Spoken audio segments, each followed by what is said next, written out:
ምርጦች ዛሬ በክፍል 6 ተመልሻለሁ። ክፍል 6 የሚጀምረው ጄና ሁለቱን ለምን እንደመጡ ስትቆጣቸው ነው። እነሱ አንቺ እብድ ሆነሻል፣ እኛ ልናድንሽ ስንል አንቺ ግን ለምን መጣችሁ ትይናለሽ እንዴ ይሏታል። በዚህ መሃል ማይክል ተጠጋ። ጄናም ማን እንደሆነ አላውቅም፣ የተሳሳተ ክፍል የመጡ ይመስለኛል ብላ በሩን በፍጥነት ዘጋችው። ማይክልም በንግግሯ አምነው ገላዋን ለመታጠብ ሄደም። በዚህ መሃል ጄና በክራቫቱ ላይ የካሜራ መቆጣጠሪያውን አሰረች። ሞጆም ይህንን ሲያይም ጄና ስራዋን በስኬት በመወጣቷ በጣም ተደሰተም። ማይክል ገላውን ታጥቦ ሲወጣ ጄና እዚያ አልነበረችም። ማይክልን ደብዳቤ የምትታለት ነበር። ማይክል ይቅርታ፣ ይህንን እርምጃ ለመውሰድ ገና ዝግጁ አይደለሁም፣ ጊዜ ያስፈልገኛል የሚል ነበርም። ማይክል ደብዳቤውን ሲያይ ሳቀ። በቀጣይ ትዕይንት ሌናና ኤንድሪው ማይክል ጋርም ካዚኖ ውስጥም እየተጫወቱ ነው። ይህ ሁለተኛ እቅዳቸው ነው። ማይክል ይህንን ጨዋታ በጣም ይወደዋል። እስከዛሬም ተሸንፎ አያውቅም። እቅዳቸው ሊ ወይም ኤንድሪው ካሸነፉ ማይክል ይደነቃል። በዚህም ወደ እሱ ቀርበው ጓደኛሞች ሊሆኑ እንዲሁም የንግድ አጋሩ በመሆን የሐሰተኛ መድኃኒት ንግዱን ማወቅ ይችላሉ። በእውነት በማይክል ከረባት ላይ ባለው ካሜራ አማካኝነት ምን አይነት ካርዶች በእጁ እንዳሉ ያውቁ ነበርም። ስለዚህ በረጋ መንፈስ ይጫወቱ ነበርም። የመጀመሪያውን ጨዋታ ሊ አሸነፈ። ማይክል እንዴት እንደተሸነፈ በጣም ተገረመ። ኤንድሪውም ካሜራውን አይቶ እንኳን ማሸነፍ ስላልቻለ ቅናት ተሰማው። ከዚያ በኋላ ኤንድሪው 4 ጨዋታዎችን አሸነፈ። ምክንያቱም እሱም እንደ ማይክል በዚህ ጨዋታ በጣም ጎበዝ ነው። ማይክል ግን በጣም ተበሳጨ። ዛሬ ምን ሆኛለሁ? አንድ ጊዜ እንኳን ማሸነፍ ያልቻልኩት ብሎ ከረባቱን አውልቆ በረጋ መንፈስ ለመጫወት ወሰነም። ካሜራው ከሌለ ግን ሊና ኤንድሪው ጨዋታውን መቆጣጠር አይችሉም። ሮሺ ጨዋታውን እናቁም ትላለች። ሞጆ ግን አሁን ካቆምን እንደገና የመቀራረብ እድል አናገኝም ይላል። ይህ ማለት ሊና ኤንድሪው በራሳቸው ችሎታ መጫወት አለባቸው ማለት ነው። ጨዋታው የመጨረሻ ደረጃ ላይ ደርሷል። ሊም እየፈራም ካርዱን ይወረውራል። ነገር ግን እድለኛ ስለሆነ በዚህኛውም አሸነፈ። ሊ በጣም ተደሰተ። ሞጆም እንዲሁ። ማይክል ግን መሸነፉን መቀበል አልቻለም። ይህ ቦታ ጥሩ አይደለም፣ ወደ ሌላ ክለብ ሄደን እንጫወታለን። ሊ ግን ይቅርታ አድርግልኝ፣ አስፈላጊ ስብሰባ አለኝ፣ አሁን መሄድ አለብኝ አለ። እንዲሁም የስብሰባ ሰበብ አቀረበ። ማይክል ረዳቱን የእነሱን ካርድ ውሰድ፣ እንደገና መገናኘት ፈልጋለሁ አለው። በዚህ መልኩ ሁለተኛ እቅዳቸው ተሳካ። በቀጣዩ ትዕይንት ጄጄ ወደ ቻይና እንደሄደም እናያለን። ምክንያቱም ሊ ጨዋታውን ማሸነፉንና ምናልባትም ማይክል የንግድ አጋሩ ሊያደርገው እንደሚችል ስለሰማ ነው። ግን ጄጄ ኤንድሪው እንዲያሸንፍ ነበር የሚፈልገው። የጄጄ ረዳት ለምን ሊ ከቡድኑን ለማስወጣትም ታስባለህ? እሱ በጣም ጎበዝ ልጅ ነው፣ ወደኛ ጎን ካመጣ ነው በቀላሉ ሊረዳን ይችላል አለው። ጄጄ ልክ ነህ፣ ግን እሱም የሊቀመንበሩ ልጅ አይደለም፣ ኤንድሪውም የሊቀመንበሩ ልጅ ነው። ስለዚህ በእሱ በኩል ግባችንን ማሳካት አለብን አለም። በሌላ በኩል ፔኒ ከሊቀመንበሩ ባለቤት ጋር ስትነጋገር ኪም መጣች። ኪምም የሊቀመንበሩን ባለቤት በስልክ ለምን ለኤምኤልኤ ቦታ እንድትወዳደር የማልሽኝ ለዚህ ቦታ ብቁ አይደለሁም እንዴ ስትልም ጠየቀቻት። የሊቀመንበሩ ባለቤትም አንቺ የምትወዳደሪው ተራ ሰው ላይ አይደለም፣ ባለቤቴ የሊቀመንበሩም የፖልን ልጅም ኤምኤልኤ ለማድረግም ስለፈለጉ አንቺ የተወዳደርሽ ያለሽው ከባለቤቴ ጋር ነው አለቻት። ኪምም ትደግፊኛለሽ ብዬ አስቤ ነበርም፣ ነገር ግን አንቺ እንደ ባልሽ ነሽ፣ ለዚህ ቦታ መወዳደሬን አላቆምም ብላ በቁጣም ወጣች። በሌላ በኩል የማይክል ረዳትም የስልክ ቁጥር አምጥቶለትም ይህ የጄና ቁጥር ነው፣ አሁን ነው ያገኘ ነው አለው። ማይክል በጣም ተደሰተም። ይህ በእንዲህ እንዳለ ጄጄም የራሱን ቡድን ለመገናኘትም መጣ። ጄጄም ከእንግዲህም እዚህ ማሰልጠኛ አያስፈልጋችሁም፣ የኩባንያው የስለላ ወኪሎች ማይክልን ያስይዙታል። ከዚህ በኋላም ኤንድሪውና ሚሸርል ብቻ ናቸው የሚያስፈልጉን፣ ሌሎቻችሁ ወደ ኋላ መመለስ አለባችሁ አለም። ሊ ለምን እንመለሳለን? ሁላችንም በጋራ አይደል እንዴ የምንለፋው? በማለትም ተቆጣም። ጄጄ ግን ኩባንያው እንደ ፍላጎታችሁም አይመራም፣ ማይክል አላነጋገራችሁም፣ እናንተም ምንም የተለየ ነገር አላወቃችሁም አላቸው። ጄናም እኛ ስጋት ውስጥ ገብተን ነው እየሰራን ያለ ነው፣ እንዲሁም በድንገት ልታባረረን አትችልም ብትለውም ጄጄ ዝም አሰኛል። ሞጆ ሊደግፋቸው ቢሞክርም ጄጄ አልሰማቸውም። ኩባንያው አሁን ትልቅ ችግር ውስጥ ነው፣ ምስሉ እየተበላሸ ነው። ዶዶ ግሩፕ ቢወድቅ እናንተ ልታድኑት ትችላላችሁ? የኩባንያው ጠበቃ እኔ ነኝ። ለኩባንያው የሚጠቅመው ምን እንደሆነ የማውቀው እኔ ብቻ ነኝ። አትከራከሩኝ፣ ነገ ወደኋላ ለመመለስ ተዘጋጁ አላቸው። በዚህ ማን የጄናም ስልክ ላይ የማይክል መልእክትም መጣ። እኔ ማይክል ነኝ፣ እባክሽን በዚህ ቁጥር ደውይልኝ ይላል። ጄናም ወዲያውኑ መልእክቱን ለቡድኑ አሳየቻቸው። ጄጄ ይህንን ሳይ እቅዱ እንደከሸፈም ተረዳ። እሺ ሁሉም በስራው የሚቀጥል አለም። ቀጣዩ ቀን ጄናም ተዘጋጅታ ማይክልን ለመገናኘትም ሄደች። ማይክልም የአበባ ጉንጉን ሰጥቷት በጣም ቆንጆ መሆንሽ ነው የምትታየው አላት። ጄና ወደ ዙሪያዋ መመልከትም ጀመረች። በእውነቱ ሊና ኤንድሪው እያንዳንዱን እንቅስቃሴዋን ይከታተሉ ነበርም። ጄናም በጆሮዋ ውስጥ ሊና ኤንድሪው የሚሰጧትን መመሪያ የምትሰማበት ትንሽ መሳሪያ ነበረ። ሊ አንቺ እብድ ልጅ ለምን ወደኛ ትመለከቻለሽ? ልታስይዥን ነው እንዴ? ቀና ብለሽ አይኑን እያየሽና አውሪ ብሎም ተቆጣት። ማይክል መኪናው ውስጥ ማስገብቷት ሲነዳ ሊና ኤንድሪው በሌላ መኪና በስውር ይከታተላሉ። ሊም የሚወስድሽ ወደ የትኛው ሲኦል እንደሆነም ጠይቁ ይላታል። ጄናም ማይክል ወዴት ነው የምንሄደው ስትልም ጠየቀችው። ማይክልም ለአንቺ የሚሆን ሰርፕራይዝ አለኝ አላት። ወደ ቻይናም የባለ ፕሮግራም ወደሚካሄድበት ቦታም ይዟት ሄደ። ጄና በጣም ተደስታ በከፍተኛ ድምፅም ትስቃለች። ኤንድሪውም በዚህ አይነት ድምፅ የምትስቅ ልጅ ትወዳለህ ብሎ ሊን ጠየቀው። ሊ አይም አልወድም፣ ግን ይቺ ንግስት እንደ ፈንጂ በምን ምክንያት ትስቃለች? እብድ ትመስላለች አለ። ጄና ይህን ስትሰማ ዝም አለች። ማይክል ግን ለምን መሳቅ ማቆምሽ? ስትስቂ በጣም ቆንጆ ትሆኛለሽ። እኔ የምፈልገው ያንን ሳቅሽን ነው አላት። ጄናም ይህ ንግግሩ በጣም ደስ ማለትና እንደገና መሳቅ ጀመረች። ኤንድሪው ግን በጆሮዋ መሳሪያም ስምኛ አንቺ ልጅ እያመሰገነች ብዙ ነገሮችን ሊያስደርግሽ ነው፣ ዝም በይ አላት። ጄናም በጆሮዋ ላይ እጇን አድርጋ ዝም በል ሞኝ ብላ ተቆጣቸው። ማይክል ይህንንም አይቶ ምን ሆነሽ ነው ሲልም ጠየቃት። ጄናም እዚህ ትንኞች በዝተዋል፣ በጣም ርቦኛል፣ ወደ አንድ ምግብ ቤት እንሂድ አለችው። ማይክልም እሺ እንሂድ ብለው ተነሳ። ጄና በጆሮዋ የነበረውን መሳሪያ አውጥታ ወረወረችው። የእናንተ ትዕዛዝን አልፈልግም አለች። ሁለቱም በድንጋጤ ተዋጡ። ስራ ልትሰራ ነው የመጣችው ወይስ ሌላ ነገር ብለውም ተገረሙ። እነሱም ወደዚያ ምግብ ቤት መጡ። ማይክል የስራ ጥሪ ስለመጣለት ሊያወራም ወጣ። እነሱም ጄና ጋር ሄደው ለምን መሳሪያውን አወጣሽው ብለውም ሲቆጧትም ሲሞክሩ ማይክል ተመልሶ መጣ። ከሩቅም ስለነበረ ፊታቸውን በደንብ ማየት አልቻለም። በዚህ ሁሉ መሃል ማይክልና ጄናን አጧቸው። ሞጆም እነሱን እንድትከታተሉ ነግሬያችሁ ነበር፣ የት ገባችሁ ብሎም ተቆጣቸው። በእውነቱ ማይክልና ጄና በባህር ዳርቻ ነበሩ። ማይክል ስልክ ደረሰው። የደወለውም ኤንድሪው ነበር። ኤንድሪውም ሊና ጄና የዶዶ ግሩፕ ሰላዮች ናቸው፣ አንተን ለማስያዝ እቅድ አላቸው። እኔ ጠበቃ እንደመሆኔ መጠን ላስጠነቅቅ ነው የደወልኩልህ አለው። ማይክልም እንግዲያውስም ከኔ ጋር ጨዋታ ልትጫወት መጥተሃል ነበር እንዴ? ለምን ንግግርህን ልመን ሲልም ጠየቀው። ኤንድሪውም በከረባት ላይ ያለውን መቆንጠጫ ጄና የቀየረችው ነው።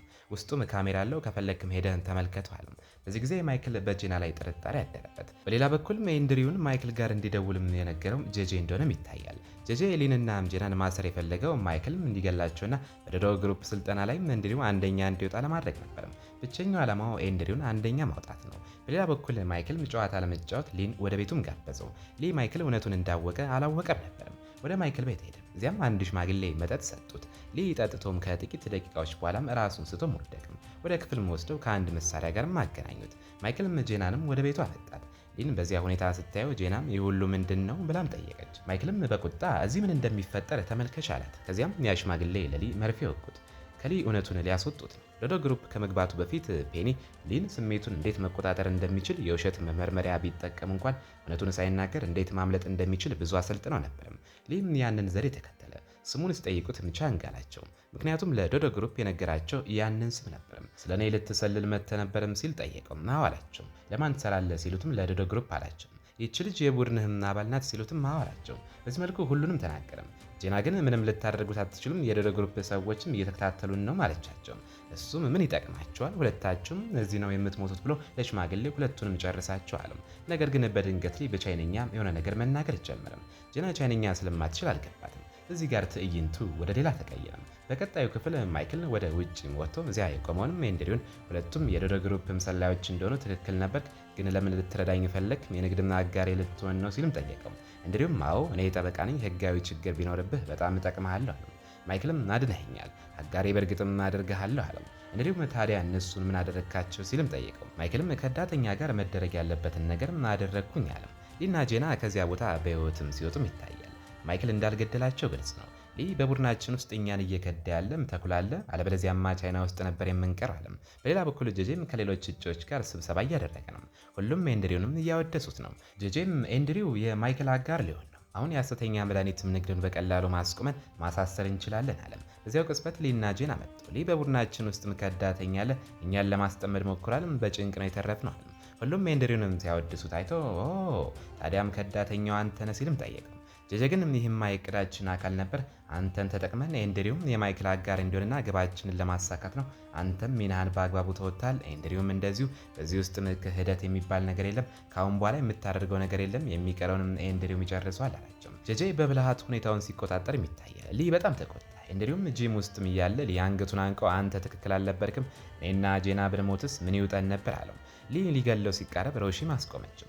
ኤንድሪውም ለምን ከዳተኛ ትላለህ? እኔ በአንተ ተማምኜ አላውቅም፣ አንተም በእኔ አላመንክም። ታዲያ እንዴትም ከዳተኛ ሆናለሁ? ከኔ ጋር መወዳደር እንደማትችል አትቀበልም እንዴ? ተሸንፈሃል አለው። ሊም እሺ ማነኝ የሚለው በቅርቡም ይታወቃል ብሎም ወጣ። ሮሺም ኤንድሪውን እውነቱን ንገረኝ፣ ጄጄ ለምን በጣም ይረዳል፣ ማን አንተ ስትልም ጠየቀችው። ኤንድሪውም ማነኝ የሚለው ወደፊትም ታውቂዋለሽ ብሎም ወጣ። ሊና ጄናም ከሞት መትረፋቸው በጣም ተጨንቀው ነበር።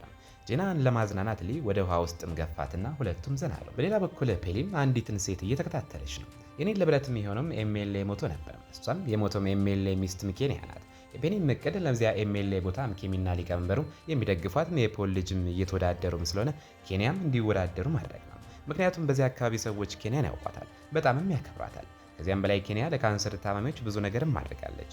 ኬንያም ኤምኤልኤ ብትሆንም ለፔኒም ትጠቅማታለች። ኬንያ ለታማሚዎቹ ምግብ ሰርታ በፍቅር ይዛላቸውም ትሄዳለች። ነገር ግን እሷን ሲያዩ ሁሉም በፍጥነትም ይተኛሉ።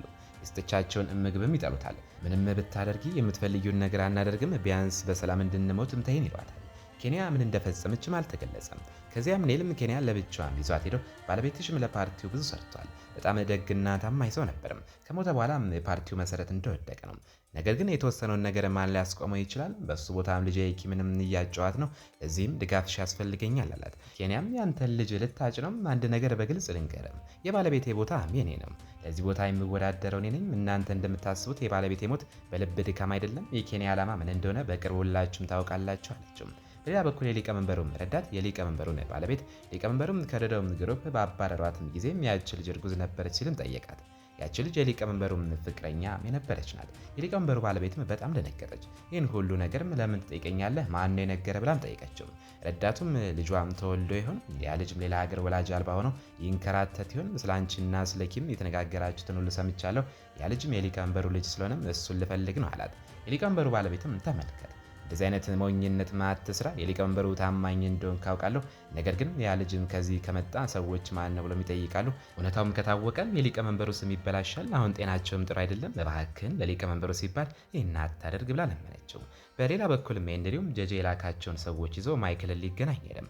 ማይክል አጋር እንደሚያደርገው ቃል ገብቶለት ነበርም። ሊ ፖሊሶችን ይዞ ቫኑን እየተከታተለም ይከተላቸው ነበርም። ጄጄም ኤንድሪው ማይክል ጋር እንዲያፈሰው ትልቅ ገንዘብ ሰጥቶት ነበርም። ኤንድሪውም ገንዘቡ ሰጥተው ይህ ግማሽ ድርሻዬ ነው፣ የሐሰተኛ መድኃኒት ፋብሪካውን ማየት እፈልጋለሁ፣ ከዚያ በኋላ የቀረውን ገንዘብ እሰጥሃለሁ አለው። ማይክልም ኤንድሪውን መኪና ውስጥ ማስገብቶ ወደ ፋብሪካው ይዞትም ሄደም። የኤንድሪው ሰዎች ይከታተሏቸው ነበርም። ማይክል መኪናውን በአንድ አሮጌ ህንፃ አጠገብ ያቆማል። ኤንድሪውና ሰዎቹ ሞጆን ጨምሮ ፋብሪካውም ይሄ ነው ብለው ወደ ህንፃው ገብተው ሲመለከቱ ምንም ነገር አላገኙም። ኤንድሪውም እዚህ ምንም መድኃኒት የለም እኮ አለው። ማይክልም ታገዝ፣ አሁን ያመጡታል አለው። በዚህ ማለት ሊ ፖሊሶችን ይዞ መጣ። በድንገት ከላይ የተኩስ ድምፅም ተሰምቶ ወደ ላይም ሲወጡ ማይክል ኤንድሪውንና ሰዎችን አስሮ ነበርም። ማይክልም ጄጄን ሲያይ የዚህ ሁሉም እቅድ አቀናባሪ አንተ ነህ ማለት ነው አለው። የማይክል ሰዎች ሊን ሊይዙት ሲሞክሩ ማይክልም ተውትም፣ እሱ እንግዳይ ነው አላቸው። ሁሉም ተደነቁ። ከዚያም ወደ ኋላ ትዝታ ተመልሰን ማይክል ሊና ጄናን አስሮ ሊገላቸው ሲል ሊ በቻይነኛ እንዲህ ብሎት ነበረም። ስለኔ የነገረ ሰው በእርግጠኝነትም የሐሰተኛ መድኃኒት ንግድ አጋር መሆን ይፈልጋል። በእውነቱም እሱ ለዶዶ ግሩፕ እየሰራ ነው አለው። ማይክል የቡድን አባል ነው ብሎም ሲጠይቀው ሊም አይ እኔ የራሴ ነኝ፣ እኔ የምወክለው የዶዶ ግሩፕ ተፎካካሪ ድርጅት ነው። ወላጆቼ የሞቱት በጄጄና በቡድኑ ግሩፕ ምክንያት ነው። ስለዚህ ለመበቀልም ስል የዶዶ ግሩፕን ለመቀላቀል እየሞከርኩ ነው። ጊዜው ሲደርስ ጄጄን እገለዋለሁ። የጠላትም ጠላትም ወዳጅ ነው። ስለዚህ ልታምነኝ ትችላለህ ብሎት ነበርም። ማይክልም ታዲያ የምትለውን ነገር እውነት መሆኑን እንዴት ላረጋግጥ እችላለሁ ሲልም ጠየቀው። ሊም ማመን አለማመን ያንተ ፋንታ ነው። እኔ ዶዶ ግሩፕን ማጥፋትና ጄጄን መግደልም እፈልጋለሁ አለው። እንደሚታየው ማይክል የሊን ንግግር አምኖታል። ለዚህም ነው ሊንና ጄናን በህይወት የለቀቃቸው። አሁን ባለው ጊዜ ደግሞ ማይክልም ከሊ ጋርም እጅ ይጨባበጣል። እዚህ ጋር ማይክል እንዴት የሊ ጓደኛ ሊሆን እንደቻለ ለጓደኞቹም ግራ ገብቷቸዋል። ይህ ብቻ አይደለም። ማይክል ለቻይና ፖሊስ እነዚህ ሰዎችም የሐሰት ንግድ ውስጥ መሆናቸውን በመንገድ ሁሉም ታሰሩ። ሊ ወዲያውኑም ጄናን ስልክ ደውሎ ፖሊስ ፍተሻ እየመጣ ስለሆነም ከሆቴል ወዲያውኑም ውጭ አላት። ጄናና ሮሺ ወዲያውኑም ሲወጡ በአቅራቢያው ባለ ክፍል ፍተሻ እየተካሄደ ነበርም። እነሱም ሌላ አቅጣጫ ይዞም ሸሹ። በመቀጠል ሊ የማይክል ቤትም እንደሆነም ይታያል። ሊ እኔ የረዳውህ ለዚህ ነው፣ በምትኩ ምን ትሰጠኛለህ ብለው ጠየቀው። ማይክልም ንገረኝ፣ ምን ትፈልጋለህ አለው። ሊም ከኤንድሪው ጋር ልትፈጽሙ የነበረውን የንግድ ሽርክና ከኔ ጋርም አድርገው አለው። ማይክል የፈለግከውን በሆቴሎቼ ወይም በሌሎች ቢዝነሶች ላይ የንግድ ድርጅት ማድረግም ትችላለህ ቢለውም ይህ ግን አይ እኔ የምፈልገውም ያንተን የሐሰት መድኃኒት ንግድ ላይ ሽርክና ነው ብሎ መለሰለት። ማይክልም እሺም ስለ ጉዳዩ ማስብበትና እነግርሃለሁ አለው። በሌላ በኩልም ከኮሪያ ኤምባሲም ስልክም ተደውሎ ነበርም። ጄጄ ሊያናግር ይፈልጋል ተብሎ ሊ ወደ ኤምባሲውም ሄደ። የማይክል ረዳት አሁንም በዚህ ሰው ትተማመናለህ ሲልም ይጠይቋል። ማይክልም የእሱ ጣፋንታ የሚወሰነው ጄጄን ካናገረ በኋላ በሚናገረው ንግግር ላይ ነው። እሱ በሚናገረው መሰረት በእሱ ላይ መተማመን እንዳለብን ወይም እንደሌለብን እንወስናለን አለው። ሊም የተወሰነ ርቀት መሄዶ ነበርም። ነገር ግን እንደምታውቁት እጅግ በጣም የመስማት ችሎታም ስላለው የማይክልን ንግግር መስማት ችሎ ነበርም። ከዚያም ወደ ኤምባሲው ስንሄድም ጄጄ ሊን እንዲህ አለው፣ ከማይክል ጋር እንዴት ጓደኝነት መስርተ ነው? እባክህ አሁን ሁላችንንም ማዳን የምትችለው አንተ ብቻ ነህ። እኛ እዚህ የመጣንበትን ምክንያት ለፖሊሶች ንገራቸው፣ ማይክልን ስለ ሐሰተኛ ደረሰኞችም ያወራውን ነገር ሐሰት እንደሆነ ለፖሊስ ንገራቸው፣ ማይክልም የሰጠን ገንዘብ በብዙ እጥፍ እንከፍላለን አለው። ሊ ግድግዳው ማዶ ማይክል ንግግራቸውን እየሰማ እንደሆነ ተሰምቶት ነበረም። ስለዚህ በጥንቃቄ ማውራት ነበረበት። ማይክል በእሱ ላይ መተማመን እንዲችል ማድረግ ነበረበት። ስለዚህ ለጄጄ እንዲህ አለው፣ ይህንን ሁሉ የማደርገው ለገንዘብ ይመስላል? እኔ ማን እንደሆንኩም ታውቃለህ አለው። ጄጄ አንተ ማን ሲልም ጠየቀው። ሊም የወላጆቼ የሞት ተጠያቂ ማንተና የዶዶም ግሩፕ ናቸው አለው። ይህንን ሲሰማ ጄጄ በጣም ደነገጠም። ይህ ማለት ማንተ ያ ብሎ በጥርጣሬ ተናገረም። ውድ ቤተሰቦቼ ክፍል 6 ይህን ይመስላል። ክፍል 7 እንዲቀጥል ከፈለጋችሁ ኮመንት ላይ አሳውቁኝ።